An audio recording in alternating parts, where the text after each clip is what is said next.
교독하겠습니다. 그러므로 생각하라. 너희는 그때 육체로는 이방인이요 손으로 육체에 행한 할례를 받은 무리라 칭하는 자들로부터 할례를 받지 않은 무리라 칭함을 받는 자들이라.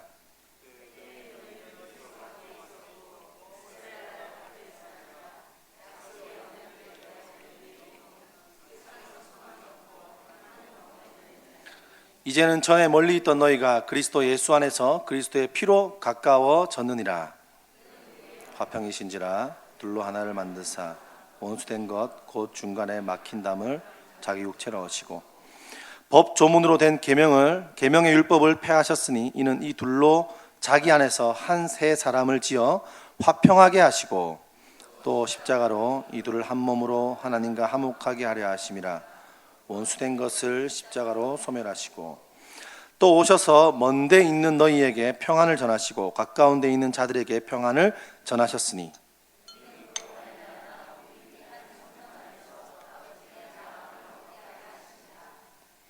그러므로 이제부터 너희는 외인도 아니요 나그네도 아니요 오직 성도들과 동일한 시민이요 하나님의 건속이라.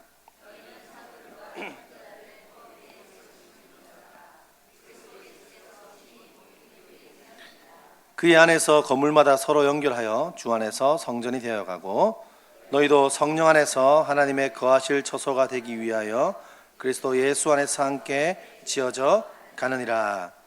아멘. 할렐루야. 앞서 잘 한번 고백하겠습니다. 성령께서 우리와 함께 하십니다. 예, 믿으시는 아멘 합시다. 아멘.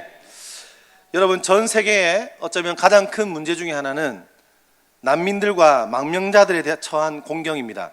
저희들은 기사나 뉴스로만 보았기 때문에 참 멀게만 느껴지는 이야기였는데 사실 최근에 제주에는 난민의 문제가 피부에 다가오는 일이 되었습니다. 바로 수년간 내전을 겪고 있는 500여 명 정도의 예멘 사람들이 제주에 들어왔기 때문입니다. 2014년 유가 상승 여파로 하디 정권의 국내 지지도가 하락하자 민심을 등에 본 후티가 수도와 주요 도시를 점령하기 시작했고 예멘 북부를 빼앗긴 하디 정부는 남부를 중심으로 반전을 노리고 있다고 합니다. 게다가 주변국의 개입들까지 있음으로 말미암아 2파전에서 3파전으로 내전을 겪고 있는 상황입니다. 지난 4년에서 5년 정도 시간 동안 예멘 주민의 삶을요 철저히 파괴했고 주요 도시와 기반 시설은 파괴되고 죽음의 위협에 떨던 주민들이 여러 나라를 거쳐서 제주에까지 오게 된 것입니다.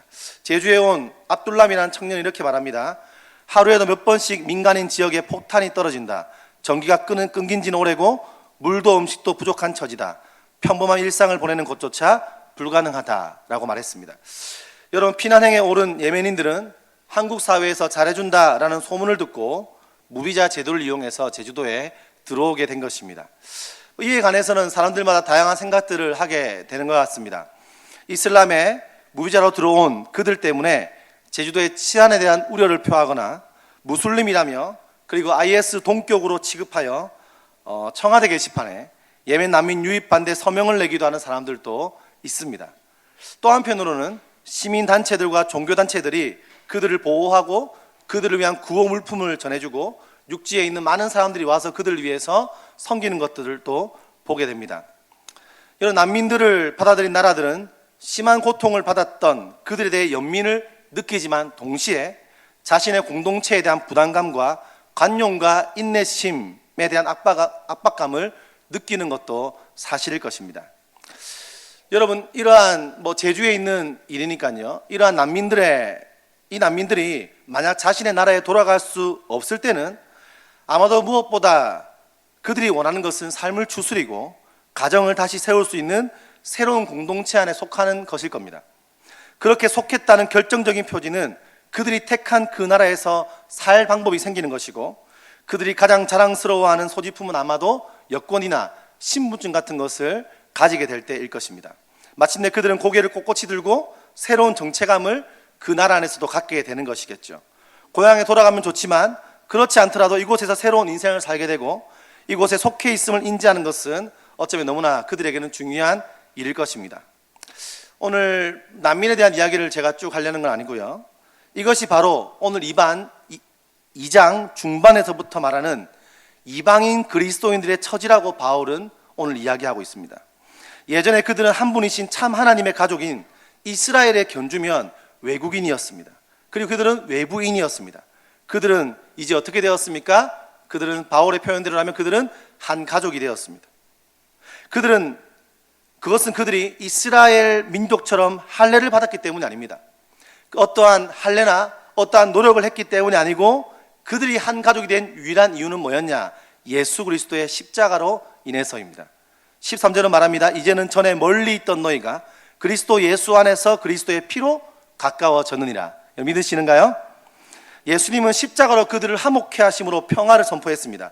14절에 보니 그는 우리의 화평이신지라, 그는 우리의 평화이신지라, 둘로 하나를 만드사 원수된 것 중간에 막힌 담을 자기 육체로 오시고 법조문으로 된 계명의 율법을 폐하셨으니 이는 이 둘로 자기 안에서 한 세 사람을 지어 화평하게 하시고 또 십자가로 이 둘을 한 몸으로 하나님과 화목하게 하려 하심이라. 원수된 것을 십자가로 소멸하셨다라고 말하고 있습니다. 여러분, 난민들에게 평화는 너무나 중요한 것이겠죠. 평화가 없어서 하루에도 몇 번씩 민간 마을에 폭탄이 떨어지고 음식과 물이 부족해서 최소한의 생활도 할 수 없는 그들이요, 죽을 수밖에 없는 형편 가운데서 오다낙 달랑 걸치고 피해왔지만 그들을 의심의 눈초리로 쳐다보고 반대하는 국민청원의 글들이, 저는 때로는 그리스도인들조차 그런 것들을 공유하는 것을 봤을 때 개인적으로 참 마음이 아팠습니다. 그러나 참 감사한 것은 많은 그리스도인 시민단체들이, 특별히 기독교 단체들이 구호 물품과 그들을 환대해 준다는 소식을 듣고 어떤 제주에 있는 그리스도인들은요, 가정을 오픈해서 그들과 함께 그들의 아이들과 한 가정을 받아서 자신 아이들과 먹고 자고 함께 살아가는 소식을 접하기도 하였습니다. 더욱 감사한 것은 뭐냐? 이제 그들에게 일자리를 알선해주고 있다는 기쁜 소식을 듣게 되었다는 것이죠. 적어도 그들이 제주에서 생활하는 동안 살아갈 수 있는 일자리와 잠잘 곳이 생겼다는 겁니다. 여러분, 그것은 기쁜 소식인데 적어도 제주에 밀려온 예멘 난민들에게는요, 그 소식은 그냥 기쁜 수준을 넘어서서 오늘 본문에 의하면 평화의 소식이 될 것입니다. 그들에게 평화의 소식이 들렸죠. 평화가 선포되었다는 사실을 알게 되는 거죠. 물론 그들에겐요, 내전이 사라지는 것이 진짜 평화겠지만 어쩌면 이곳에 있는 난민들에게 자기가 살아갈 방법, 난민이 아니라도 이 땅에서 최소한의 생활 형편을 갖지 못하고 살아가는 많은 사람들에게는 잠자리와 새롭게 살아갈 방법이 있다는 것, 그것은 어쩌면 평화가 알려지는 것이고 그들은 평화로움을 느끼게 되는 것이겠죠. 여러분, 평화가 멀리서 온 사람이나 우리에게 미쳤다는 것은 너무나 감사한 일입니다. 17절에 보니까 또 오셔서 먼 데 있는 너희에게 평안을 전하시고 가까운 데 있는 자들에게 평안을 전하셨으니, 복음 메시지가 선언하는 것은 그것입니다. 이제 이방인과 유대인들 모두가 한 가족이 돼서 뭘 누린다고요? 평화를 누리게 되었다는 것입니다. 그 다음은 뭐라 합니까? 이는 그로 말미암아 우리 둘이 한 성령 안에서 아버지께 나아감을 얻게 하려 하심이라. 그리스도 예수의 십자가로 말미암아 우리 둘이 한 성령 안에서 아버지께 나아감을 얻게 하신다. 예수 그리스도, 성령, 성부 하나님에 대한 것을 말하고 있죠. 여러분, 이 유대인들과 이방인이 하나가 된다는 소식은요, 너무나 놀라운 소식이죠. 어떻게 유대인들과 어떻게 이방인이 하나가 되겠습니까? 아이고, 예멘 난민들이 와 제주에 산다니요. 아이고, 큰일 날 소리입니다. 이것도 우리가 굉장히 쉽지 않은 일 아닙니까? 지나다니면서 은행에 가고 식당에 갔는데 예멘 난민들이 옆에 밥 먹고 있으면요, 우리도요 여러 가지 생각을 하게 되지 않겠습니까? 근데 그것과 비교할 수 없습니다. 유대인과 이방인이 하나가 된다니요. 말도 안 되는 일입니다. 이 혁명적인 이야기를 바울이 하는데 그 다음에는 더 놀라운 말이 나옵니다. 민족 종교의 심장부였던 예루살렘은요, 그들에게 너무나 중요한 것이었죠.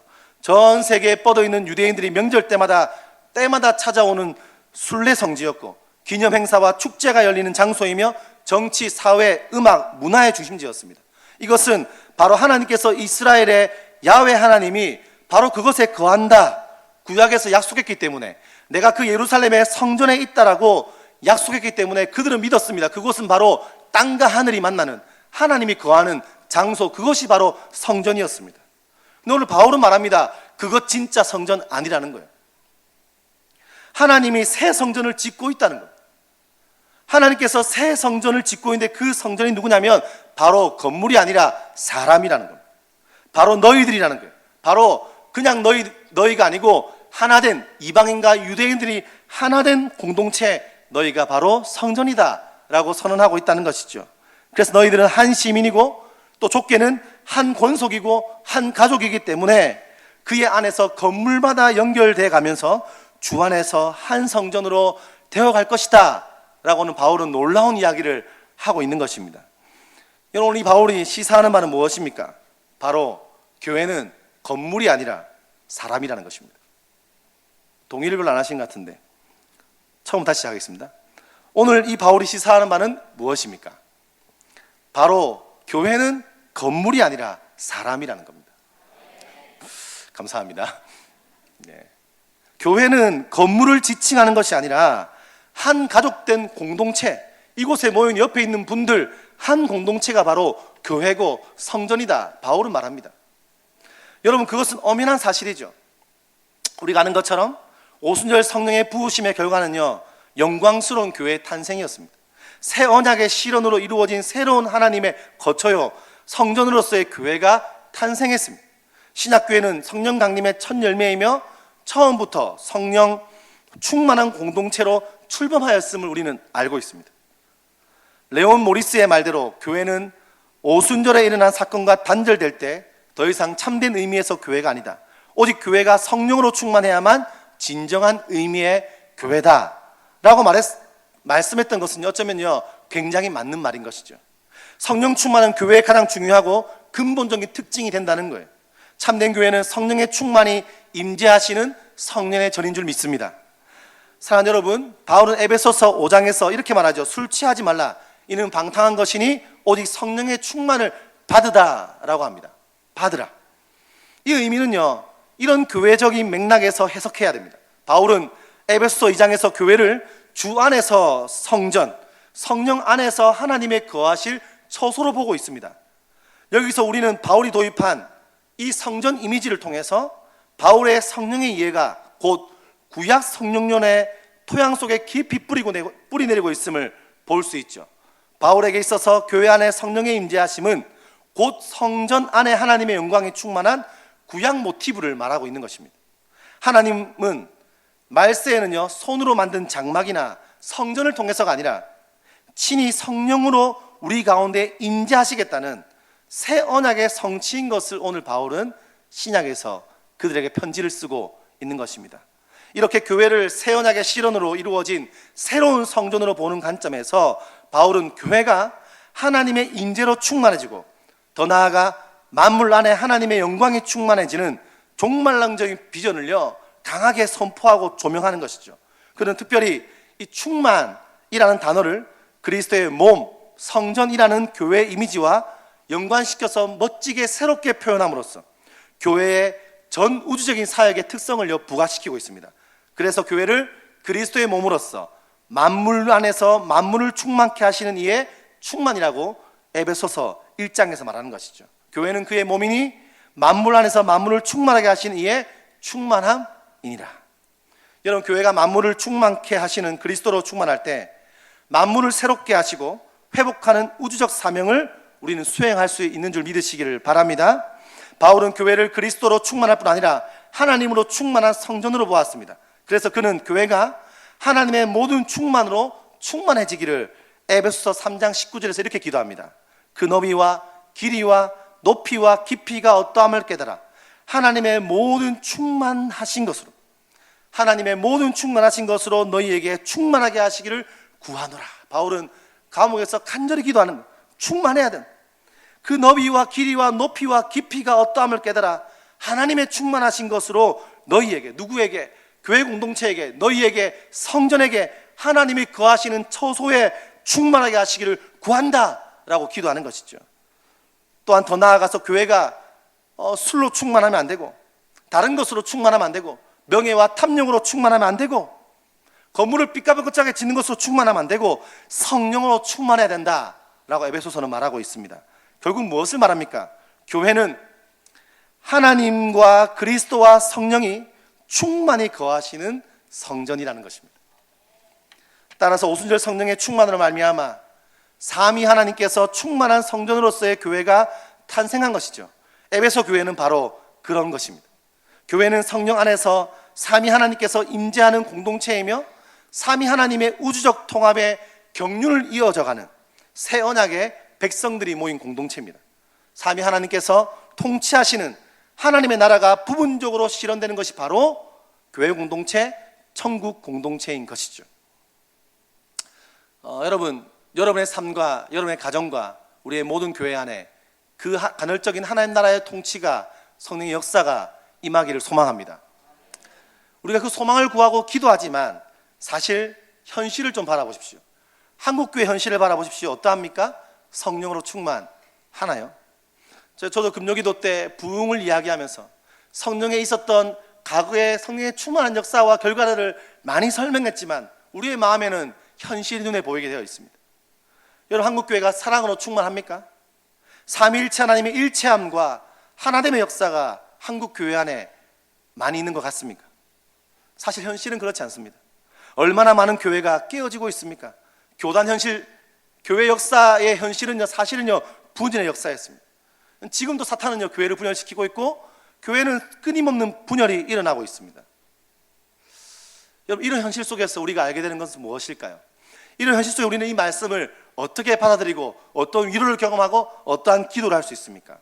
여러분, 교회는 오늘 바울이 밝히는 것처럼 단순히 인간의 믿음과 인간의 자본과 인간의 견건과 인간의 전통에 의해서 형성된 인간의 모임이 아니라 사도들과 선지자들의 터 위에 세워졌고 친히 예수님이 모퉁이 돌이 되었으며 곧 삼위 하나님께서 만드시고 통치하시는, 현실은 그래도 여전히 그것은 사람이 세운 것이 아니기 때문에 하나님께서 삼위일체적 공동체, 삼위일체적으로 통치하시는 하나님의 연합의 공동체가 우리가 섬기는 교회고 공동체임을 믿으시기를 바랍니다.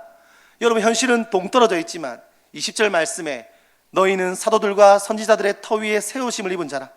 그리스도 예수께서 친히 모퉁이 돌이 되셨느니라.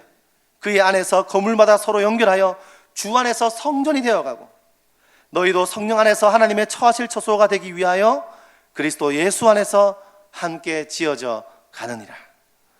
여러분, 성전이 되어가고 있고 함께 지어져 가고 있다는 거예요. 하나님은 이미 우리 공동체를 성전으로 하나님이 거하실 처소로 부르셨지만 또한 아직은요, 완성되지는 않았다는 것을 바울은 말해주고 있다는 것입니다. 얼마나 감사합니까? 우리의 삶을 돌아볼 때 우리가 이 땅에서 성전으로 지음 받았다는 것을 믿었음에도 불구하고 우리의 죄성과 우리의 연약함을 볼 때 얼마나 실망할 때가 많이 있습니까? 그죠? 오늘 우리가 의기충전하고 아멘하고 주님 위해 살겠습니다 말하지만 지독히도 이기적인 우리를 보게 되고 나의 자아 중심성을 발견하게 되고 내가 이렇게 신앙생활을 오래 했지만 이것밖에 안 되는 존재인가라고 실망할 때가 있지 않습니까? 근데 여러분, 기억하십시오. 성령께서 우리를 지어져 가고 있습니다. 하나님이 우리를 버리지 않았습니다. 성령이 우리를요, 거하실 처소로 만들어 가고 있습니다. 여러분의 가정을 위해서 많이 기도하고 있습니까? 도대체 나의 가정에 왜 이 사람은 안 변할까? 내 남편은 아주 그냥 왜 안 변할까? 내 와이프는 왜 잘 안 변할까? 내 자식들은 도대체 왜 이럴까? 우리 가정에 과연 내 가정이 성전이 될 수 있을까? 근데 성경은 말합니다. 그것은 바로 성전으로 부름받았다라고 말합니다. 여러분, 우리 교회는 어떻습니까? 여러분 보기에 부족한 부분이 있습니까?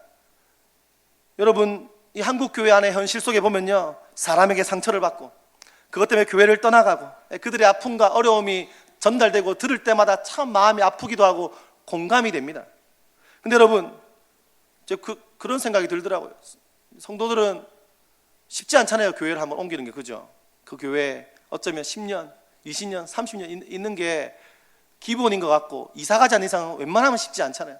그렇죠? 목회자들보다 더 힘들겠다 생각이 들더라고요. 부교육자들은 이렇게 20년씩 섬기는 경우는 잘 없으니까 때가 되면 떠나지 않습니까?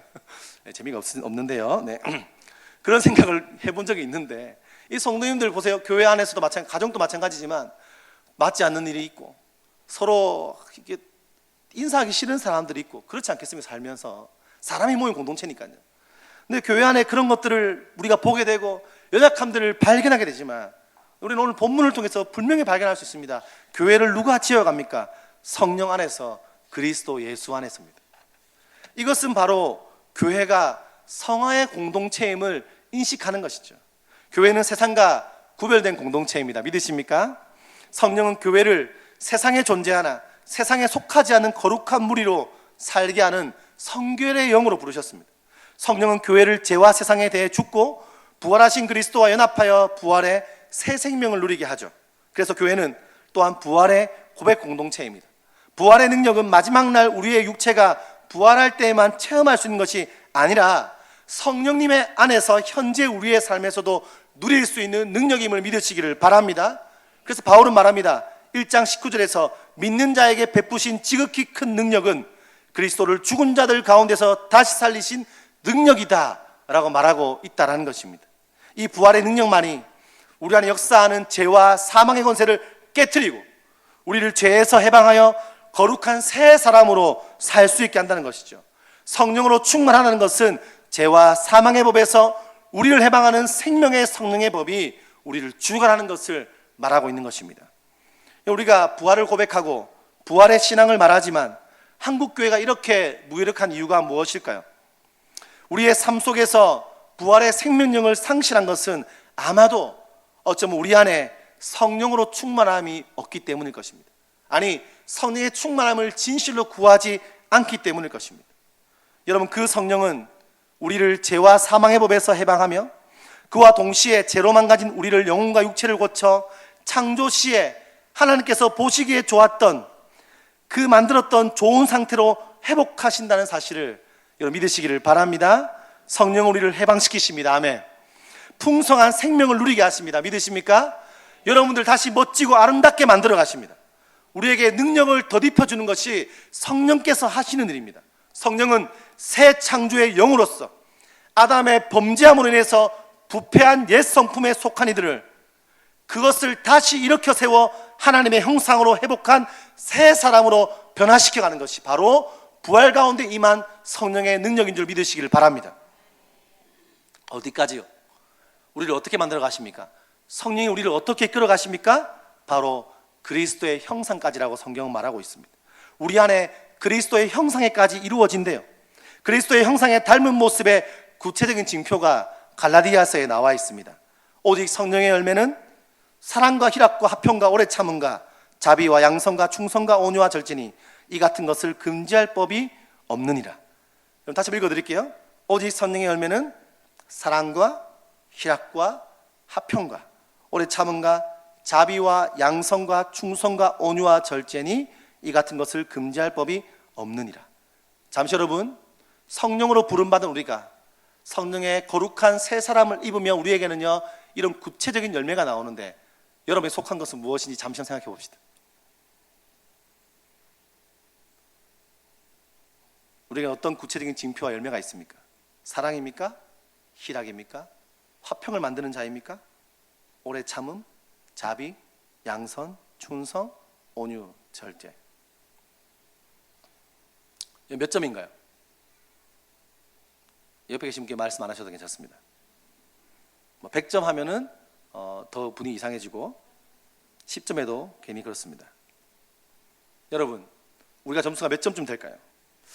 여러분, 우리가 너무 실망할 필요가 없는 이유는 우리는 지금 성령 안에서 그리스도 안에서 지어져 가고 있다는 것입니다. 여러분, 그것을 믿으면 자기 모습에 너무 실망 안 합니다. 내가 지어져 가고 있구나. 하나님이 이렇게 연약한 내 인생을 성전으로 부르셨구나. 제가 예전에요 그런 기도 많이 했습니다. 하나님께 목회자로 부름받은 것 같은데 쓰임받고 싶은데 제 모습이 너무 실망스러운 거예요. 하나님께 늘 회개하고 눈물 흘리고 내 같은 놈이 어떻게 주님께 쓰임받겠냐고. 내가 설교하면 애들 다 죽는다고. 나 같은 놈이 교회에 나올 그런 값어치조차 없다고 얼마나 울며 기도한지 모릅니다. 그때 주님께 이런 기도 자주 했어요. 성령님, 나 같은 똥개를 쇠바트 만들어 가신다고 고생 많습니다. 똥개 돼서 쇠바트로 만들어 간다고 엄청 고생 많습니다. 제 목사 되면 쇠바트 될 줄 알았거든요. 아직 멀었어요. 여전히 똥개입니다. 이 똥개 비하 발언은 아닌데요. 여전히 그렇습니다. 여러분 어떠세요? 우리의 인생이 하나님께서 우리를 부르시고요. 연약하고 부족한데 제가 자주 쓰는 표현인데요. 여러분 연약하고 부족한 우리지만 여전히 주님 우리를 성전으로 부르셨고 여러분 인생에 함께 동참해서 함께하기를 즐겨하십니다. 부족한 모습 나와서 찬양하지만 이곳에 오소서, 이곳에 앉으소서. 주님 함께하고 싶습니다. 내 안에 오시옵소서. 넘치소서 넘치소서. 때로는 그게요, 한 입으로 두 말하는 얼마나 가증스럽게 여겨질 때가 있지 않습니까? 그러나 우리가 주님께 나아갈 때마다 주님은요, 다시 한번 우리의 연약한 고백 가운데 함께하기를 즐겨하시는 성령님이라는 겁니다.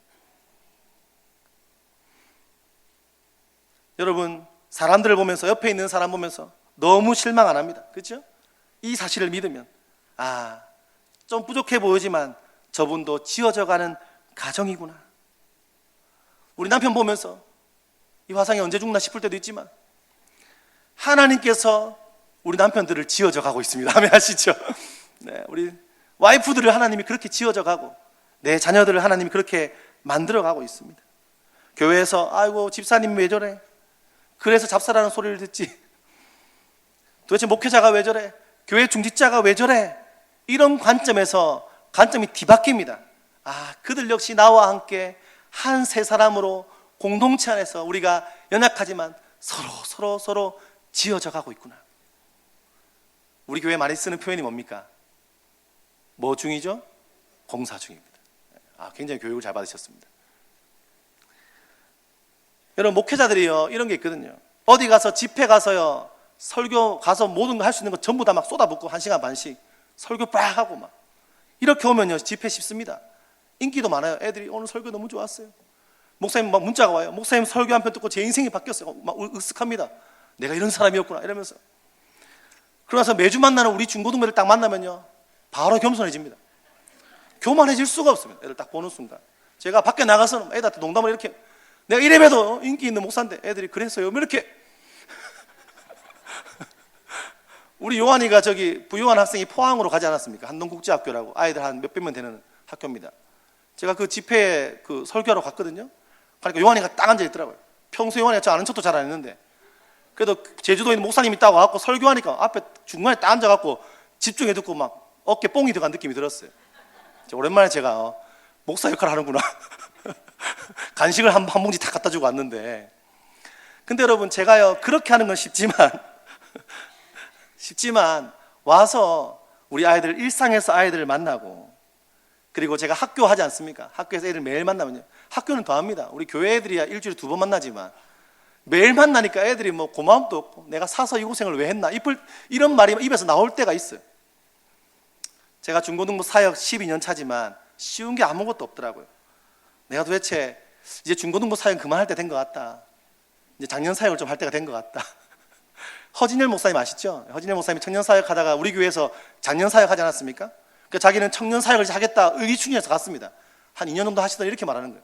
작년 사역을 하고 싶다. 이건 중고등부 사역은 뭐 먹여봤자 애들이 고마움을 느낍니까? 그죠? 청년 사역 계속 먹였는데 어른들은 뭐예요? 같이 밥 먹으면 어른들이 사주잖아요. 얼마나 감사합니까? 애들이 우리가 쏟아 부어도 감사함도 없는데 어른들은 우리가 돈 내려고 하면 목사님 그러면 안 됩니다. 돈 내주시고 얼마나 감사하면 작년 사역. 저도 작년 사역 갈아타고 싶을 때가 한두 번이 아니고. 근데 제가 그때마다 기도하는 게 뭡니까? 하나님, 우리 아이들을 지금 당장 표 안 나지만 시간이 5년 지나고 10년 지나서 지금 뿌린 씨앗을 통해서 하나님 여전히 아이들을 지어져 가고 있군요. 지어져 가고 있습니다 라고 고백하고 기도해서 다시 설교하는 거예요. 이 아이들이 다 하나님의 아들을 믿는 것과 아는 일에 하나가 되어 온전한 사람을 이루어 갈 거야. 그리스도의 장성한 분량에 충만한 때까지 이를 거야. 이 고백을요 하게 되는 것이죠. 오늘 본문대로라면 그들 역시 하나님의 거하실 처소가 되어가고 있는 것입니다. 충신교회요, 여러분 이제 충신교회가 몇 년 지났습니까? 20년이 넘었죠, 그죠? 충신교회가 이제 청년으로 접어들고 있습니다. 이제 대학생으로 접어들고 가고 있는데 이제 취업이 남았는데, 그죠? 충신교회 그렇게 성장해 가고 있습니다. 아멘 하시죠? 우리가 다 하나님의 아들을 믿는 것과 아는 일에 하나가 되어서 온전한 사람을 이루어 그리스도의 장성한 분량에 충만한 데까지 교회는 지금도 그렇게 성장해 가고 있는 줄 믿으시기를 바랍니다. 교회는 그렇게 성장케 하기 위해서 삼위 하나님은 교회에 여러 가지 성령의 은사들을 주시고 서로 봉사하게 하시고 교회 안에서 부활의 권세로 강력하게 지금도 역사하고 있습니다. 이 성화의 교리의 핵심은 윤리와 도덕을 말하거나 율법을 말하는 것이 아니지요. 예수 그리스도와 그의 십자가의 부요함에 더 집중하고 더 집중할 때 우리는 그 성화의 가정에 뛰어들게 됩니다. 그런 의미에서 우리는 지난 몇 년간 우리를 거룩하게 하시려는 하나님 아버지의 경륜과 부르심과 그 뜻을 구체적으로 실현하는 예수 그리스도의 십자가에 대해서 강단에서 많이 들어왔습니다. 오늘 아침에도 우리는요, 그 십자가의 놀라운 복음을 또 들었습니다. 그것이 바로 성화의 시작입니다. 그러나 여러분, 우리가 이 들은 이야기와 들은 교리가 우리에게 머리에만 남아있으면 안 되겠지요. 건전한 교리에만 머물면 안 되겠지요. 그 교리가 가르치는 실체인 하나님의 은혜와 사랑의 부요함을 삶 속에서 체험하며 누리기를 소망해 하는 줄 믿습니다. 누구에게 의탁해야 됩니까? 무엇을 바라야 됩니까? 성령님께 의탁하는 것입니다. 성령님, 나의 삶에 오시옵소서, 충만하게 임재하시옵소서, 내 삶과 내 삶에 내가 서로 더욱더 지어가기 위해서 성령님 하여 주옵소서. 성령님 계시어 주옵소서. 깨달음이 없습니다. 말 모르겠습니다. 기도에 깨달음이 없습니다. 성령께서 우리에게 계시해 주셔야만. 본사에게 두 축은 십자가와 성령입니다. 십자가를 통해 밝히게 시된 죄인을 향한 하나님의 놀라운 은혜와 사랑에 대한 설득력 있는 진술에 그 사랑의 실체가 죄인의 신령에 떨어지는 경험은요, 성령께서 바로 하신 것이죠. 머릿속 복음은 우리의 전인격과 삶을 통째로 바꾸지 못합니다. 이미 성령 부름받았음을 믿고 아직은 완성되지 않았음을 기억하면서 여러분, 우리의 삶에서 끊임없이 성령께서 우리의 삶을 지어가시도록 성령의 충만을 구할 때에 우리의 삶은 복음 안에서 성령 안에서 송두리째 바뀌어갈 것입니다. 믿으십니까?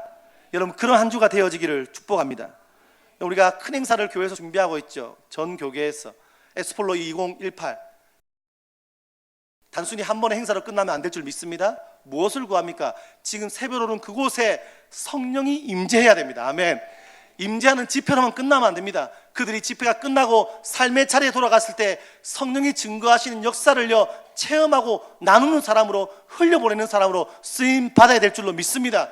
제주 모든 교회가 어쩌면 예멘 난민들과 같이 혹은 더 소외된 사람들과 이곳에 쓰는 재정과 이곳에 쓰는 에너지를 이제는 밖으로 돌려서 이 땅 가운데 가장 연약하고 부족한 자들에게 자신의 삶과 에너지와 시간과 재정을 쏟아붓기 시작할 때 세상은 알 것입니다. 아, 저 교회가 성령이 임재하시는 공동체구나.